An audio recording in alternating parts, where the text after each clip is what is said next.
Sa mga balitang mayroong pag-asa. Mission-wide convention masayang dinaluhan ng Sabbath School Superintendents sa Baguio City.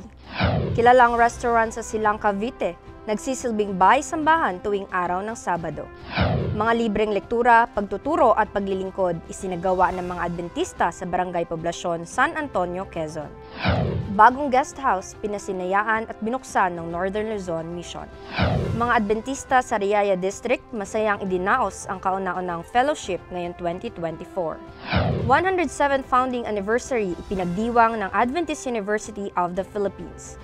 Bloodletting o blood donation drive, pinangunahan ng mga Adventista sa Central Luzon Conference Area 10.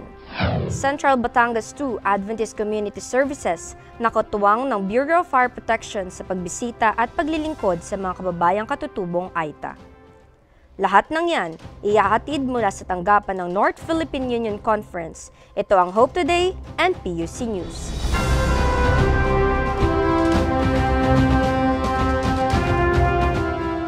Masayang pagbati sa inyong lahat. Muli kaming nagbabalik upang maghatid ng balita at mga pinakabagong updates sa paglilingkod ng mga Seventh-day Adventist sa teritoryo ng North Philippine Union Conference sa Luzon. Magkakasamang nakinabang ang Sabbath School Superintendents sa Mountain Province Mission Territory nang sila ay dumalo sa convention na ginanap sa MPM headquarters sa Baguio City. Doon ay nabahagi sa kanila ang kahalagahan ng pagkakaroon ng Kristiyanong pamumuhay, samantalang ginagampanan ang tungkulin at ministry bilang leader ng Sabbath School sa kanilang mga simbahan. Ang iba pang mga mahalagang aral na kanilang natutunan, alamin sa balitang May Pag-asa ni Mike Daniel Subala. Minamahalang salita ng Diyos, may Kristiyanong estilo ng pamumuhay at naglilingkod kasama ang kanyang pamilya. Yan ang idiniin na mensahe ni Pastor Relino Urbi para sa mga Sabbath School Superintendent na dumalo dito sa Baguio City sa isinagawang MPM-wide Sabbath School Superintendents Convention. Malaking hamon ang pagpapanatili ng sigla ng Sabbath School. Kaya nga, madiin na iminungkahi ni Pastor Relino Urbi, Sabbath School and Personal Ministries Director ng Seventh-day Adventist Church sa Luzon, ang pangangailangan ng pagpapasigla at pagbibigay ng gabay sa mga Sabbath School Superintendents. Ang mga tatlong bagay na ito ay kinakailangan ng bawat Sabbath School Superintendent upang maging lumago at matagumpay ang paglilingkod, pagsamba at ito'y maging isang paraan para ang ating iglesia, lalo-lalo ng pangunguna ng Sabbath School Superintendent ay matagumpay para sa Panginoong Diyos. Nakitang pangangailangan ang ganitong pagsasanay, kaya nga tampok sa pagpupulong ay ang reporting at testimonies para maalaman ang mga kinakailangang tugunan ng pansin at workshop para mas linangin pa ang kasanayan. Ang nakikita na numero uno ay yung pangangailangan kung paano palaguin ang eskwela sabatina. At in connection din ito sa promotion ng North Philippine Union Conference na maliban doon sa mga Sabbath School teachers na sila ay masanay, kailangan din ang mga superintendents ay masanay dahil sila ang namumuno sa pag-uunlad ng Sabbath School programs or services. Kaya itong ating isinasagawa na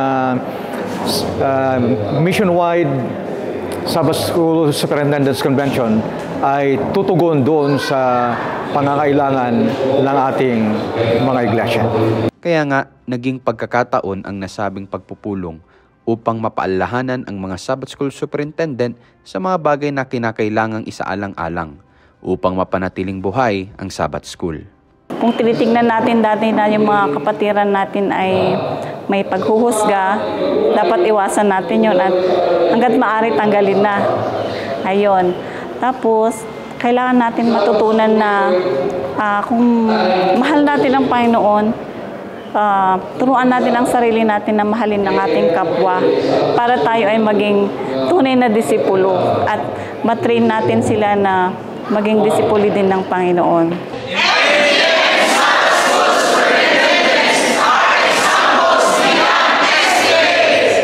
Naghahatid ng balitang May Pag-asa mula dito sa Baguio City, ako si Mike Daniel Subala para sa Hope Today and PUC News.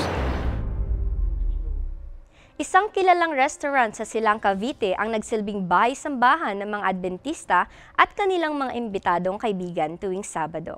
Ang nasabing restaurant ay bahagi ng urban ministry ng Cavite Mission kung saan ito'y naglalayong dalhin ang mga magagandang balita ng kaligtasan at paglilingkod sa mga matataong lugar. Tunghayan ang kwento ng MRD Mushroom Factory Restaurant at ang ministries nito sa balitang May Pag-asa ni Samuel Fuentes. Isang grupo ng mga Adventistang mananampalataya na may natatanging misyon at layunin ang masayang nagpupulong sa MRD Mushroom Factory, isang kilalang restaurant dito sa Silang Cavite, ngunit tuwing araw ng Sabado ito ay nagsisilbing dako ng dalanginan at pagsamba. The people involved in these ministries are friends who have the passion for the gospel to share to the community of believers and outside of the church. What is wonderful to this MRD Mushroom Factory Fellowship is there is this warm friendship, there is this love and care for the people who come and fellowship here. There is true friendship. And when one comes, that person has the tendency to come back the following Sabbath to join the fellowship again. It means we care for each other, and we minister to the needs. We visit them in the weekdays, pray for them, and really show them that the fellowship of MRD Mushroom Factory cares for the members of this fellowship. We have a strategic plan that every month, particularly the last Sabbath of the month, will be community church.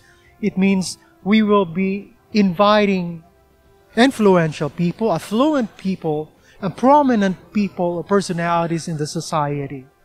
What we do is we invite them to come. Like for example, for this Sabbath, we invited the Philippine National Police of Silang. Let them come, prayed for them, gave them some tokens and appreciation, acknowledged their service to the community and to our country, and we prayed for them. Every month, we do that so that members of the community, particularly the affluent and the elite, would know about the gospel, would know about the church. Everyone is welcome to worship with us every Sabbath. And I would tell you that if you come here, you will come back again the following Sabbath. Tama si Pastor. Sometimes natatakot tayo minsan puntahan yung mayayaman kasi sila nga yung mayayaman, nakakahiyang kumatok sa kanilang pintuan. Pero hindi natin alam, sila yung napakaraming problema na spiritually, they needed that one. So maganda yung adhikain ng mission ni Pastor Sarah. Kaya doon ako napapush ko na siya ay mag-commit ako na talagang tumulong sa mission na to. Mula rito sa Silang Cavite, hatid ang balitang May Pag-asa, ako si Samuel Fuentes para sa Hope Today, NPUC News. Mga libreng lekturang pangkalusugan, pagtuturo ng mga katotohanan mula sa Biblia ang isang linggong gabi-gabing paglilingkod na isinagawa ng mga Adventista sa Barangay Poblasyon, San Antonio, Quezon. Ang mga ito ay nagdulot ng kaalaman, kasiyahan at pag-asa sa mga taong kanilang nakasalamuha at pinaglingkuran. Ang iba pang bahagi ng kanilang masayang paglilingkod, nasa balitang May Pag-asa ni Juvie Tablada.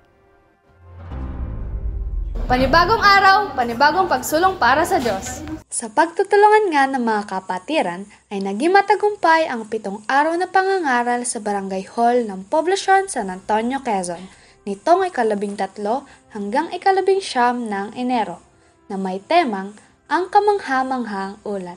Ito ay binubuo ng mga lekturang pangkalusugan sa pangunguna ng mga kababaihan ng distrito na naglalayong paalalahanan ng mga tao tungkol sa malusog na pamumuhay. Kasunod nito ang pagbabahagi ng espiritual na tinapay ng buhay sa katauhan ni Pastor Joe Galabit upang maipakilala si Jesus bilang ating tagapagligtas. Nagkaroon din ng pagtuturo para rin naman sa mga bata sa pamamagitan ng pagkukwento ng Bible stories at paggawa ng crafts na may kaugnayan sa kwentong kanilang napakinggan. Sa pagpapala ng Panginoon ay 5 ang tumanggap kay Kristo bilang kanilang personal na tagapagligtas At bukod sa 5 nabinyagan, ay marami ring mga non-Adventist friends ang sumama sa Sabbath worship noong ika-20 ng Enero.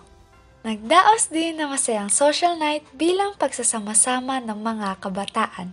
Ito ay para ipagpatuloy ang magandang samahan na nabuo sa pagitan ng mga kabataang Adventista at mga kaibigang non-Adventist. Nang sumunod na araw ay matagumpay na nasagawa ang medical mission sa barangay hall ng poblasyon sa tulong ng mga masisiglang dentista at ng mga doktor. Lubos ang pasasalamat ng mga tao sa kabutihang dala ng Panginoon.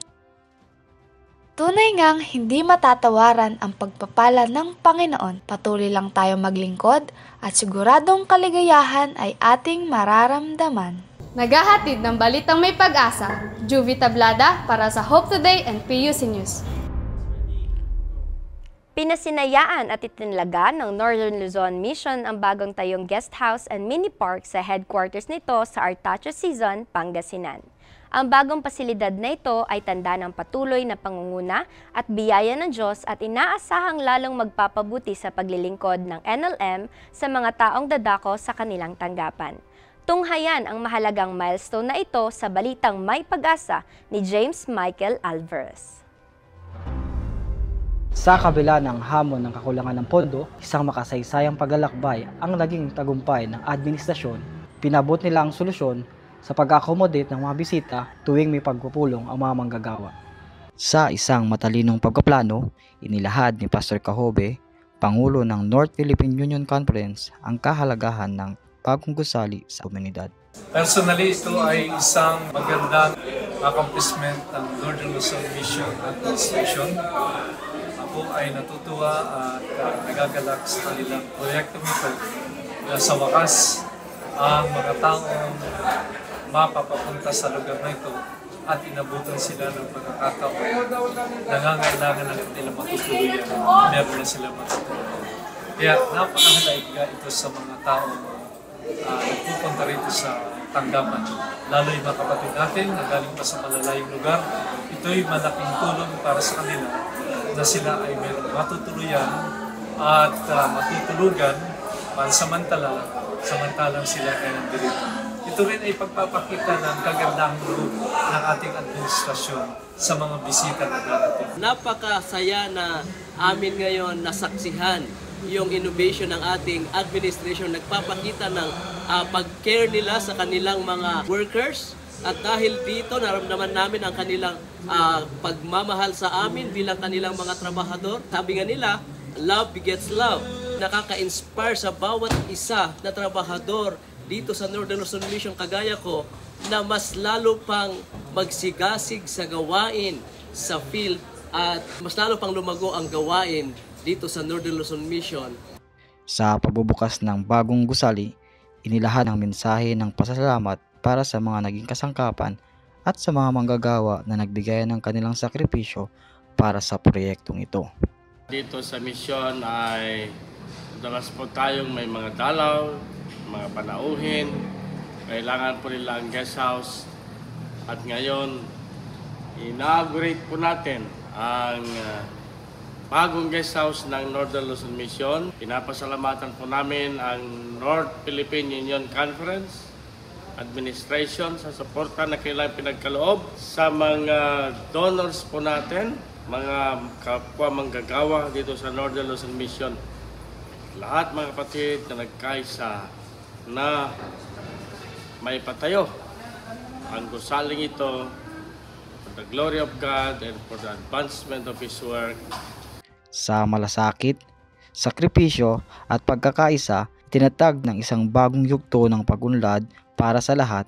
Ang bagong gusali ay isang simbolo ng kakayanan na harapin at malampasan ang anumang pagsubok. Layunin magatid ng balitang may pag-asa. Ako si James Michael Alvarez, nagbabalita para sa Hope Today and PUC News. Masayang nagsama-sama sa kauna-unahang District Fellowship para sa taong ito ang mga Adventista sa Sariaya, Quezon. Sa temang I Will Go as a Messenger of Hope, Sila ay nagkaroon ng panibagong inspirasyon sa pakikisangkot sa pagdadala ng pabalita ng pag-asa at kaligtasan sa pamamagitan ng pagbabahagi ng mga babasahin. Ang kanilang programa at pagtitipon, Balitang May Pag-asa ni Marjorie Valdez. Sa kauna-unahang pagkakataon, nagkaroon ng Sariaya District Fellowship sa Lutukan Highlander, Sariaya, Quezon noong February 3, 2024. Ang panauhing pandangal ay si Pastor Gomer D. Vistal as the Vice President of Marketing ng ating Philippine Publishing House. Ang tema ng fellowship, I Will Go as a Messenger of Hope. Sa pambungad ng taong 2024, nagdaos ng unang Sabado ng Pebrero ng mga kapatiran na sabik na nagsidalo sa unang pagtitipon. Layunin ng naturang fellowship na maipromote ang SOP o Spirit of Prophecy sa pamamagitan ng mga aklat tulad ng Health and Home at mga cult culture upang maipalaganap ang mabuting pabalita. Sa mensahe ni Pastor Gomer D. Long Vistal, kanyang idiniin ang prioridad ng ating misyon. Bago nagtapos ng pagsamba, kanyang binasbasan o ipinanalangin ang mga tumanggap sa Panginoon, kasama ang mga nakakatanda at mga elders at mga kabataan. Ito sa distrito ng Sariaya, very accommodating. Ang kanilang reception para sa mga bisita, nagbigay ng buhay at pag-asa na maging ang prioridad ang paglilingkod sa Diyos upang dalhin ang kanyang misyon sa pamagitan ng pagdala ng mga aklat sa kapwa-tao sa buong distrito ng Sariaya. Sa dakong hapon, nagbigay ng mga testimonya ang mga co-culture ng kanilang mga karanasan. Pawang mahigit na 30 taong ang kanilang serbisyo. Pawang ang kanilang mga pamilya at mga anak at hindi sila pinabayaan ng Diyos. Ang Diyos ay naging kasama sa gawain ng literature ministry. Ito ay naglalayon din na himukin ng ating mga kapatid na maglaan ng panahon at maging kabahagi sa gawain ng paglilingkod bilang isang literature evangelist. Pamagitan ng libro ay walang kamatayan sapagkat ang Diyos ay siya nag-umpisa nito. Ginamit si Ellen G. White, ang ating propetisa, na siya'y manguna upang ang palimbagan ay maisagawa at magkaroon ng mga librong ipapamahagi sa mga tao. Sa commitment ni Pastor Vistal, bawat isa ay hinihimok kasama ang mga kabataan na maglaan o magpagamit sa gawain ng Panginoong Diyos upang magkaroon ng tamang kaalaman para sapat na mabago, matuto tungo sa mapagkumbabang puso, makiramay na lagi maglaan ng panahon lalo na sa pagbibigay ng Ebanghelyo.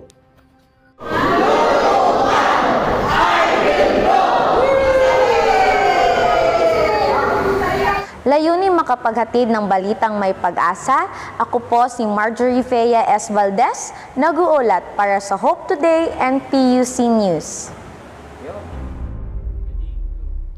Napuno ng masasayang programa at activities ang pagdiriwang ng 107th founding anniversary ng Adventist University of the Philippines sa Silang, Cavite. Sa isang linggong selebrasyon, magkakasamang pinakita ng mga guro, mag-aaral at alumni ang kanilang pagkakaisa at sila'y nanatiling mission-driven at 107. Tunghayan ang masasayang kaganapan sa AUP Anniversary Celebration sa Balitang May Pag-asa ni AJ Ignacio. Kakatapos lamang ng isang linggong pagdiriwang ng ika-107 taon anibersaryo ng universidad. Isang linggong pagtitipon ng mga mag-aaral, guro, kawani at mga alumni upang ipagmalaki ang kultura, kasaysayan, talento ng bawat isa. Sa unang araw ng selebrasyon nitong ika-28 ng Enero, nagmarcha sa tugtog ng marching band ang mga kawani at mag-aaral ng AUP habang pinaparada ang kulay ng paaralan sa kalapit nitong barangay. Kasunod nito ang tagisan ng liksi sa mga tradisyonal na laro ng mga naninirahan sa mga dormitory sa programang ADC. Palaro ng lahi na sinundan din ng isang linggong tunggalian ng mga sangay at kagawaran ng AUP para sa university-wide intramurals na may temang Mission-Driven Uniting Through Sports. Sa ika-29 ng Enero, binuksan sa publiko ang salubong, Connection Beyond Welcome na may organizational fair na naglalayong ipakita ang mga akademikong samahan sa universidad at hayaang kuminang ang talento ng individual sa open mic at art corner. Matapos naman ang maghapong larong pamalakasan na mahinga sa yakap ng pagkakaibigan ang mga dumalo sa Night Sky Film Showing na nagpalabas ng pelikulang War Room at Prince of Egypt. Pasok naman ng Pebrero, ibinahagi ni Dr. Arceli Rosario ang mga nakamit ng universidad sa loob ng isang taon at ang mga nakaabang na programa at pangarap para sa universidad. Maging ang kinakaharap na problema at kung paano ito nalagpasan ng paaralan ay kasama rin sa pagtitipon na ito sa Philippine International Church. Ang pagpepresenta ng pag-aaral patungkol sa buhay ng unang Pangulo ng Adventist University of the Philippines, Dr. Alfonso Roda, at pangangaral sa mga natatanging kawani at alumni ng paaralan. Most likely during the past few days before the event, we had so many things we didn't plan on. Pretty much we thought that we would have to reschedule the intrams, but more likely we still pushed through. We did more than what expected it to be, and the outcome was more than what we hoped for. And we're very, very happy with the outcome. Everyone had fun. There were no major problems, though there were some injuries, although we also provided the services that we can provide for them. At the same time, it was very, very heartwarming for us to provide our services, not only for AUP, but to the families here living in this school. Nagdala ang linggo ng mga kaganapang ito ng maraming alaala muling mapagtitibay ang komunidad ng AUP. Habang pasulong sa isa pang taon na may mahigit isang siglong kasaysayan, inaasahan pa natin ang pagpatuloy ng kahusayan at kagalingan mula sa institusyong ito. Naghahatid ng balita, mayroong pag-asa, AJ Ignacio para sa Hope Today and PUC News. Isang bloodletting ministry o blood donation drive ang paglilingkod na muling isinagawa ng Central Luzon Conference Area 10 Adventist Community Services. Ang nasabing programa ay regular nilang isinasagawa magmula pa noong nakaraang taon at tinatayang nakalikom na ng nasa 50 blood bags na maaaring gamiting pansagip ng buhay sa panahon ng emergency. Ang kanilang nagpapatuloy na bloodletting ministry, balitang may pag-asa ni Shedelane Flores. Sa layuning makatulong at makapagligtas ng buhay, muling nagsagawa ng bloodletting ministry ang Adventist Community Service na may temang mula sa puso, Share Blood, Save Lives, na isinagawa muli dito sa Parañaque Center Church. Isinagawa ang bloodletting ministry noong linggo, February 4, 2024, mula 6 a.m. hanggang 4 p.m. sa lugar ng Parañaque Center Church na matatagpuan sa J. Lopez de Leon, Green Heights Village, Sucat, Parañaque City. Patuloy nating pinapasalamatan nating Panginoon sa programa ng Adventist Community Service Area 10 sapagkat sa ganitong programa ang ating bloodletting ministry ay maraming natutulungan based sa ating record from Adventist Med Blood Bank. From August hanggang ngayong January ay almost 50 blood ang naibigay natin sa mga nanghihingi tulong. Kaya ito yung mission natin. Tuloy-tuloy ang programang ito upang marami pang tao ang ating mabigyan ng tulong for emergency ng blood.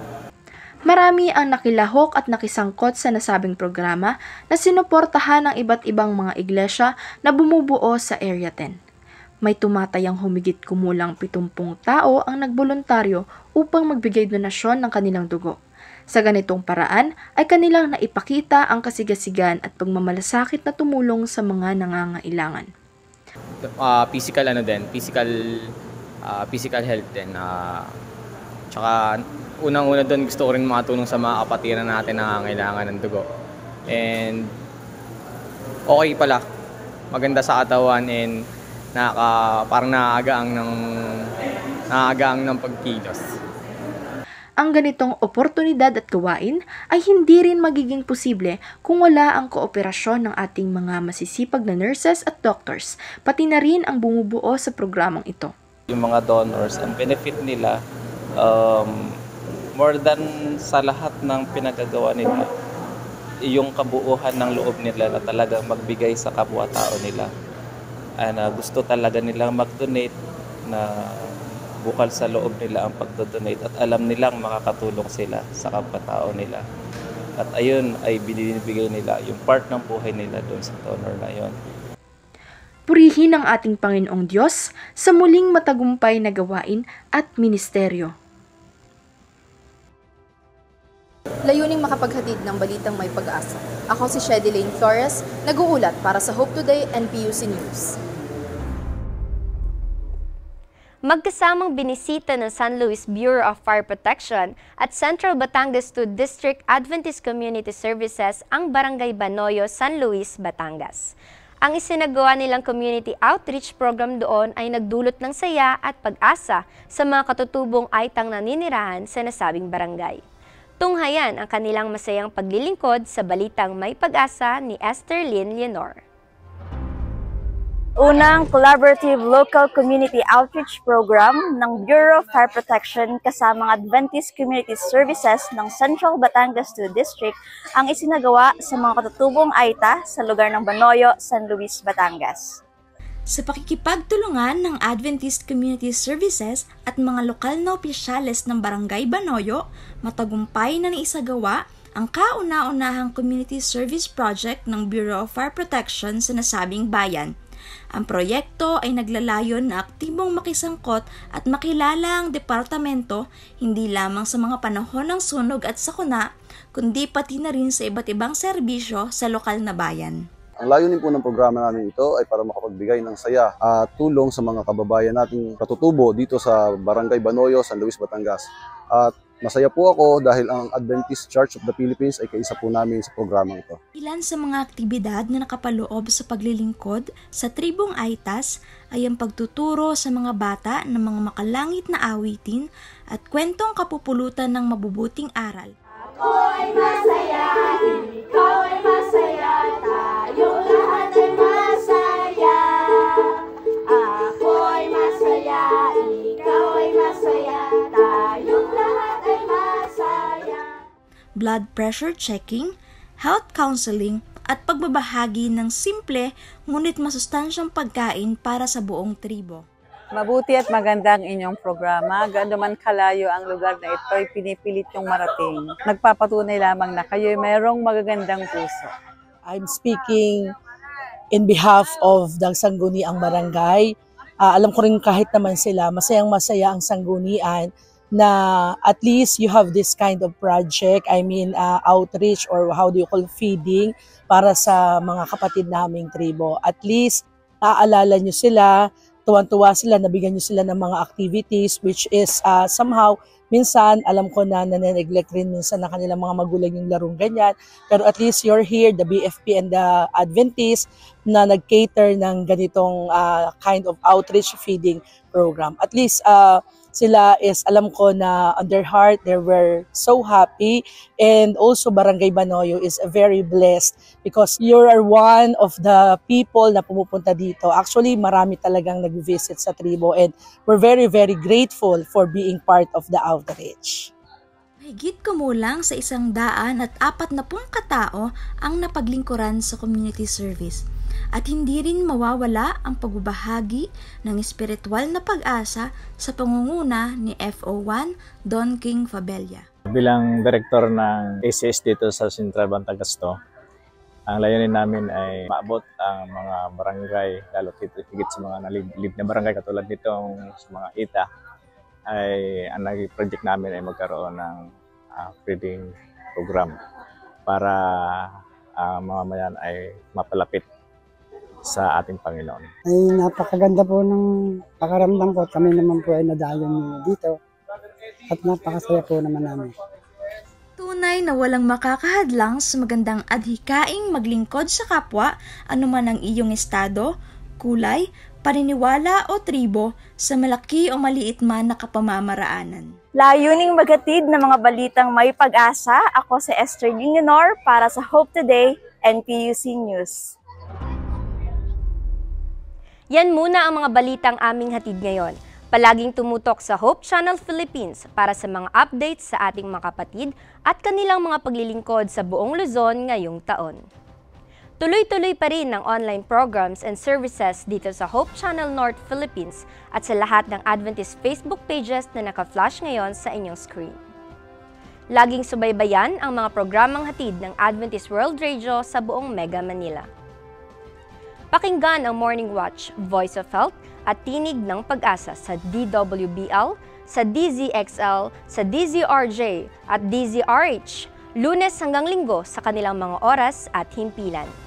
Mapapanood din ang teleradyo ng mga programang iyan sa Facebook pages ng AWR Luzon, North Philippine Union Conference, Central Luzon Conference, Adventist Medical Center Manila at pages ng nasabing radio stations. Sa aming mga kaibigan news contributor, tuloy-tuloy pa rin ang aming pagtanggap ng mga balitang nais ninyong maisama sa ating mga news episode. Ipadala ang mga ito via email sa news@hopechannel.ph o gamitin ang hashtag NPUCNews sa inyong mga social media post. Mula dito sa North Philippine Union Conference, sa ngalan ni Pastor Joel Sarmiento, ako si Mayor Jim Taniedo at ito ang Hope Today, NPUC News.